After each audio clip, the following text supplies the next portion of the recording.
You're listening to the Mile High Church podcast, and on Wednesday, November 26th, we have a Thanksgiving Eve service led by Dr. Michelle, but featuring Hazel Miller and our Mile High Church choir. It's going to be a lot of fun, and there's going to be a lot of pie, too, so show up a little early.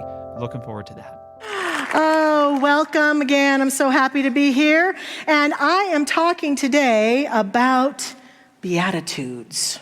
We're going to talk about the wisdom of the Beatitudes. This is part one of two parts. Next week, we'll continue our journey through the Beatitudes. And some of us are probably more familiar with the Beatitudes than others. They're statements that were contained within the Sermon on the Mount that the Gospels say Jesus gave to 1,000, 2,000 people, we're not really sure, out in the middle of the desert. In Matthew, they call it the Sermon on the Mount. Luke called it the Sermon on the Plains. That was very interesting, a different name. And we've heard about the Beatitudes for years, and talking to people after the first service, some people have really studied them and deepened into them throughout their spiritual journey and their religious journey, and others are like, no, I don't even know what those are. I saw a little boy, when asked what were the Beatitudes, he said they were John, Paul, George, and Ringo. So if you've been thinking the same thing, I got news for you today. They are not the Beatitudes, they are the Beatitudes. And so we're going to dive into them. Now, I had heard of them and had a little bit of knowledge about them through my spiritual education, formerly as a Catholic, not much.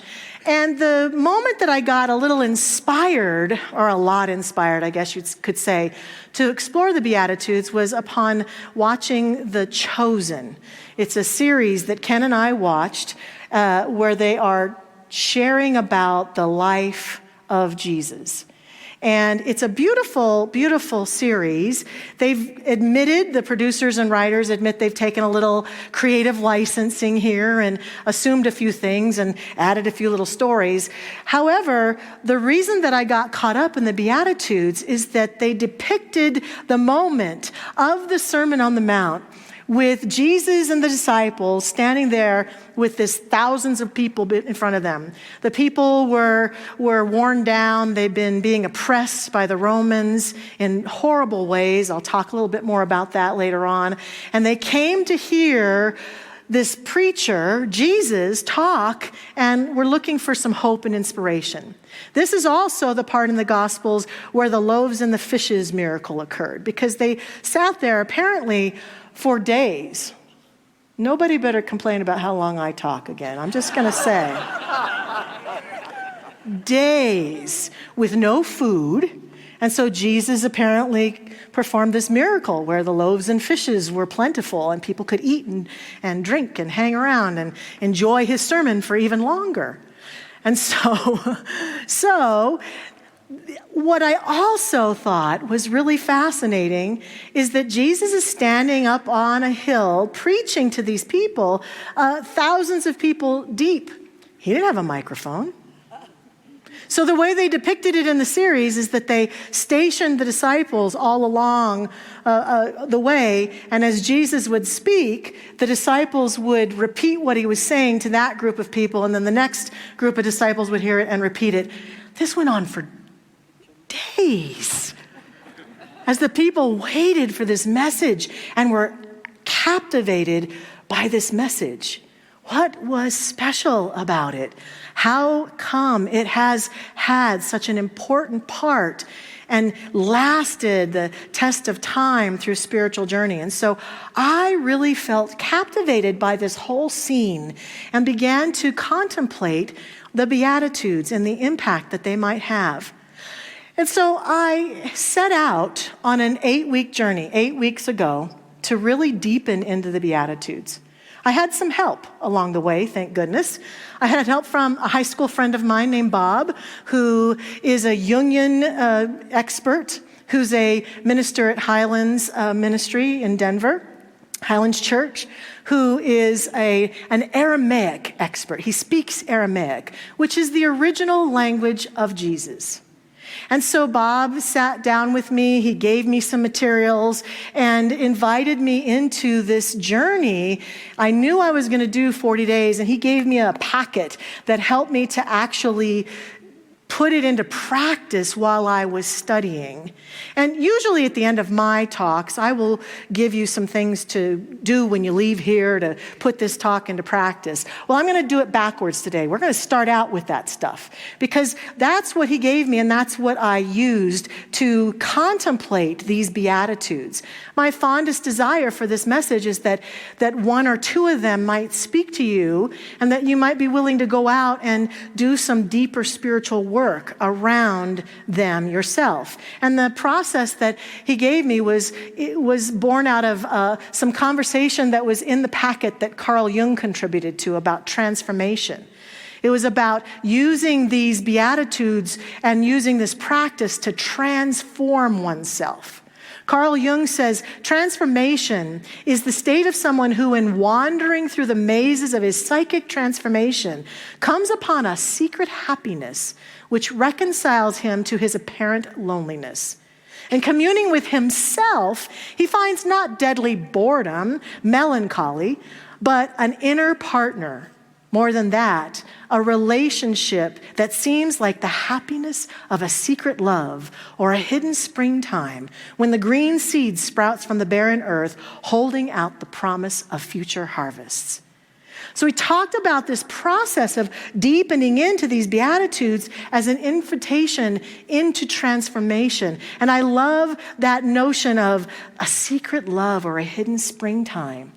That's about finding that depth within us, that love and that presence within us that is our truest companion, that is this beautiful alchemy of us in this world of form that we live in, this human life experience, and us as this infinite spiritual presence. And when we discover that and when we allow that to come forth, it's like a bliss, a secret happiness is born in us. I invite us all to think about a time when you were kind of blissed out that didn't involve chocolate. Although chocolate, technically, dark chocolate is considered to be something that activates that bliss hormone biologically, they say. However, think about a moment where you had a dream come true. Something that you've been yearning for came about. The bliss of love. The bliss of a beautiful child in your life that you just adore. The bliss of accomplishing something within yourself that you've been looking to change or transform. The bliss of that. And notice with me that when we bring ourselves back consciously to a blissful moment like that, some people will say with regards to that kind of blissful happiness, it's like we're walking on air. We walk through our lives and we might look around and we might see some trouble over there, a challenge over there. But some people will say, I'm too happy to let that bother me. I'm unbotherable because I'm in bliss. I'm unbotherable. See, the challenge might be in our life that with regards to our personal life or our family life, our work life, our collective life as human beings, we're letting ourselves be bothered a little too much. And we're not going to accomplish the things we want to accomplish by letting ourselves be bothered all the time. So we must seek out and facilitate ourselves forward into more blissful states. So the practice that I was given to encounter all of these wonderful Beatitudes is a steps that I'm going to give you that I encourage you to consider. The first step, well, it's called Lectio Divina, or divine reading, divine study. And of course, the first step is the actual Lectio. It's about reading and maybe rereading and reading over again. When I was in acting, we would take a line and we would practice reading it with certain emphasis in certain places to change the way that it landed on us. And so reading it and getting it and being with it as we read it, and then meditatio, which is the meditative, take it into meditation and allow ourselves to meditate upon that statement. And then oratio, which is the prayer part, do a prayer to manifest the meaning and feel the deep experience of that meaning. And then contemplatio, which is about contemplating what you get as you go within. And then the last one, actio, which is taking action, doing something, encountering someone differently because I've been transformed by being with this beatitude. And I suggest that we do it this way because I believe in all the studying that I've done that was Jesus' intention. His intention was to call forth and activate that spiritual bliss for the people who were listening. Those people, as I mentioned, were under great oppression from the Roman Empire. The Romans were often being violent, were being very controlling, were demanding lots of taxes. The Romans were sometimes even taking property from the people and demanding that they just surrender their homes up. The people that Jesus was ministering to, his people, the Jewish people, were definitely often very sad and depressed and lost. And so he brought them together many times to minister to them and to constantly remind them of love and peace and joy and the truth of God so that they could have that walking on air feeling as they encountered the challenges of their lives. And he brought these Beatitudes forth literally to engender bliss. And you'll see what I mean in just a moment. Because as we translate these, what I went to mostly and felt captivated by was the work of Dr. Rocco Errico. Dr. Errico had worked with George Lambza, and together they produced the Lambza Bible. The Bible is the Gospels from the standpoint of that original language, the Aramaic. Now, I know a lot of people in our world believe that whatever version of the Bible they most attune to is the Word of God. And there are lots of Bibles out there. There's lots of versions out there. There's the King James Version, the Gnostic. There's all sorts of versions, and the Lambza Bible is just one of them. And I feel like it has been like a big game of telephone to me. Like, what if I whispered something in the ears of every person here in the front row and said, now send it back? What do you think those back row people, some of them would probably get it right, but it would come out kind of all garbled and maybe a little mistranslated here and there. And I felt for years like maybe that's some of what we experience as we encounter some of the things that are in the Judeo-Christian Bible, thousands of years old. It would seem to me logically that some of it might have been mistranslated along the way. So what I've loved about this journey is it's going directly to the language of Jesus, the Aramaic, and hearing it the way he really said it, according to the authors who were following him around. They wrote later, years after he was gone, but they did their best, even in that process, to write down what he was attempting to teach. So I'm going to give us the original Beatitude and follow it up with Rocco Errico's translation from the Aramaic and some of the things that might help us to deepen into that blissful state. Remember, that's what Jesus was attempting to do, activate. So what you will find with all of these is that in Aramaic, the word has been translated blessed, and that's how we know it. Blessed are they, blessed are they. However, Dr. Errico believes that it really was blissful are they. So this is how it changes it. The first beatitude is, blessed are the poor in spirit, for theirs is the kingdom of heaven. He translates, or he said it, that Jesus actually said, blissful are they, the poor in spirit, for theirs is the consulship of the heavens.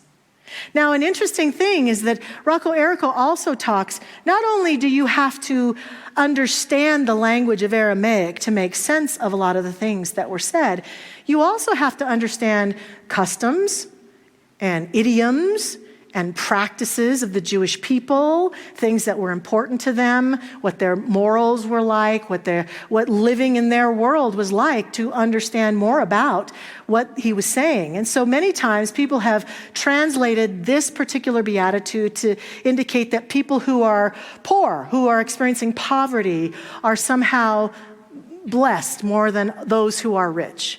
And that's not exactly what he meant, because if we look back at the words poor in spirit, during those times, that phrase in Aramaic was really meant to indicate a person who was deeply devoted to God, almost saint-like. Nothing poor about them, nothing missing, but the term poor in spirit was used. And think about all the crazy terms we have that we refer to people. That I often think about the future, and people come back and look at things we said to each other, and they go, what do they mean by that? And we might be doing the same thing here. So blissful are they, the poor in spirit, for theirs is the consulship of heaven, of the heavens. And I remind us all that we see throughout the teachings of Jesus a constant invitation to recognize that heaven is not some far-off place, that the kingdom of heaven is here, is at hand. So his very first beatitude was saying to the people, blissful are they who seek out God, for the kingdom of heaven is theirs now. And that alone, great bliss in and of itself.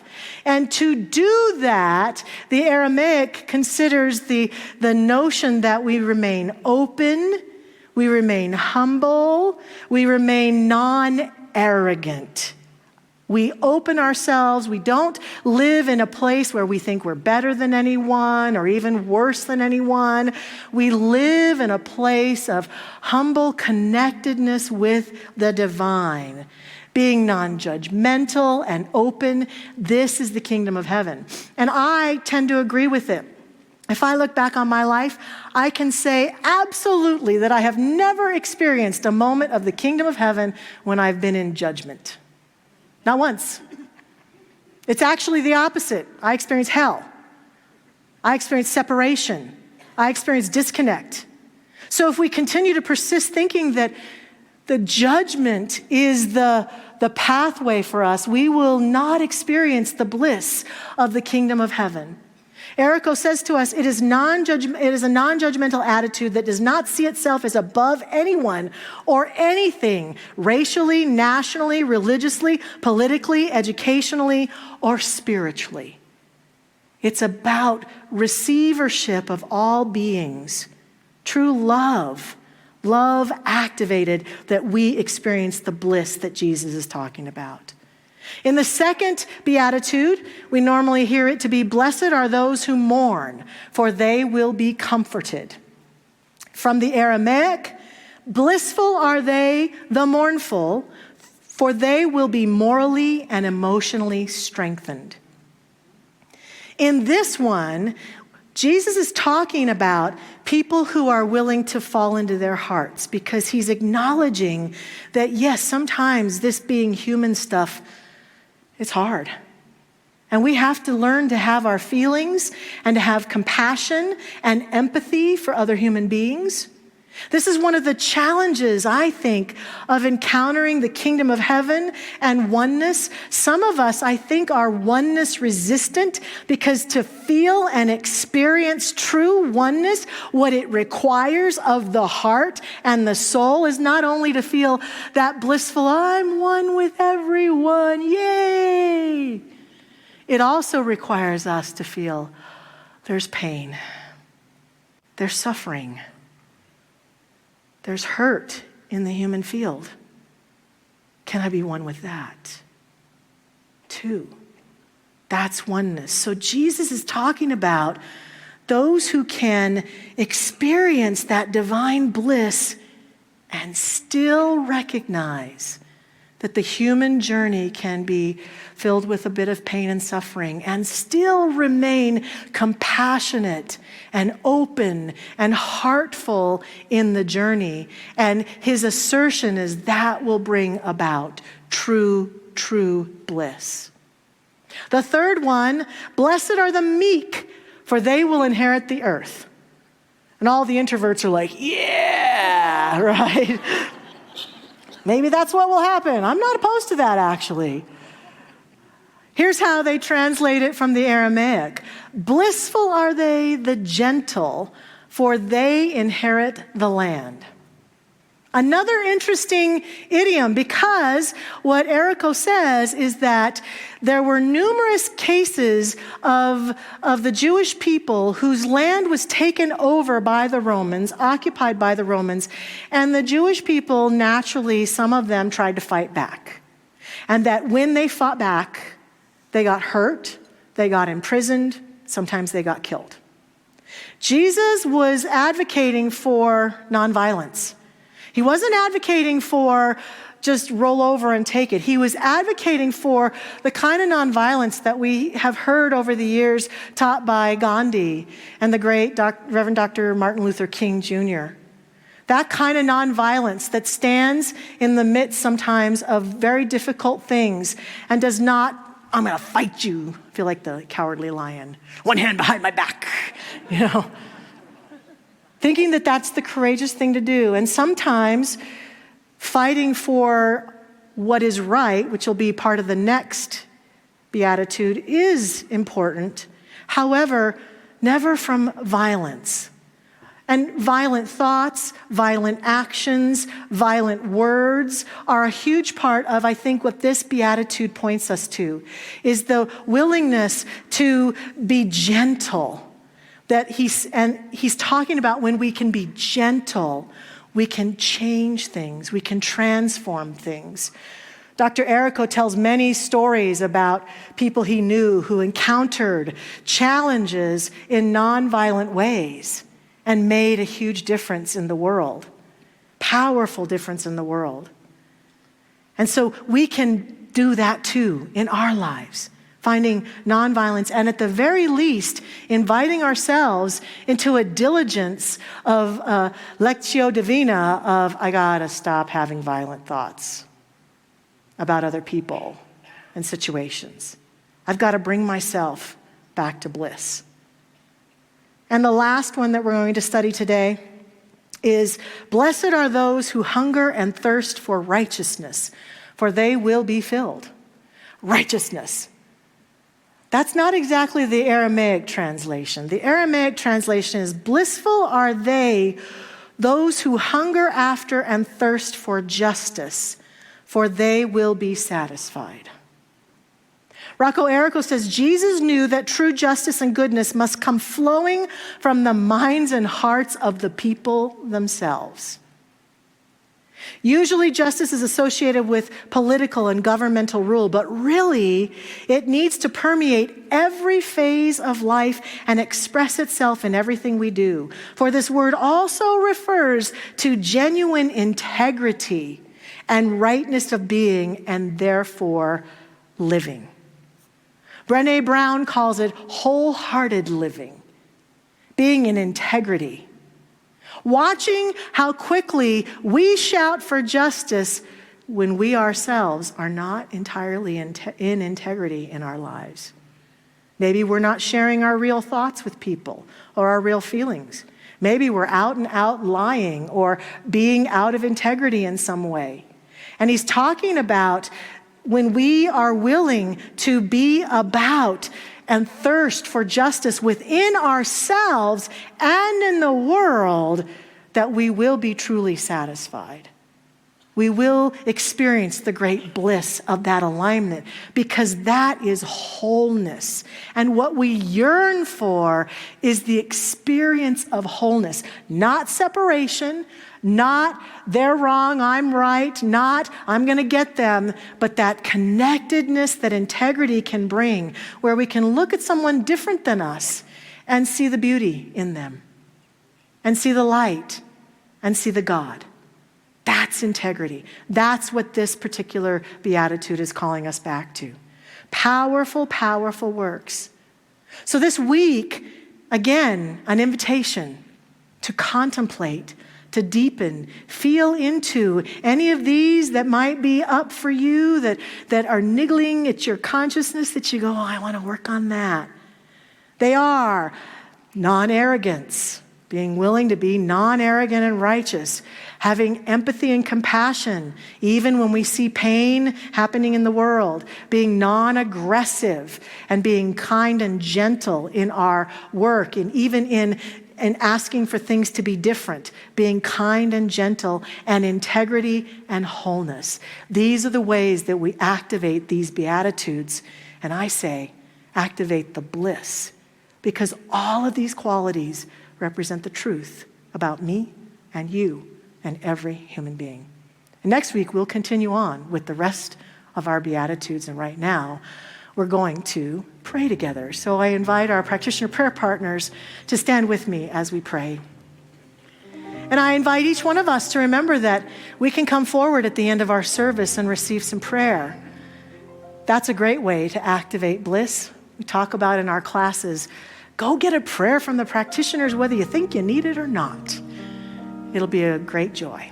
And so, as we pray together now, we fall into that awareness of the divine, consciously aware of the infinite, the oneness, the wholeness, the light and the life that permeates all creation. We feel, we sense it, and we embrace it and allow ourselves to consciously be embraced by it and feel that joyful recognition of the invitation today that we have been issued to our soul, to our hearts, to our being, to our life from these beautiful, wise words from the great teacher Jesus, the Beatitudes, that call us back to our wholeness, call us back to true bliss, call us back to our spiritual bliss like nothing else.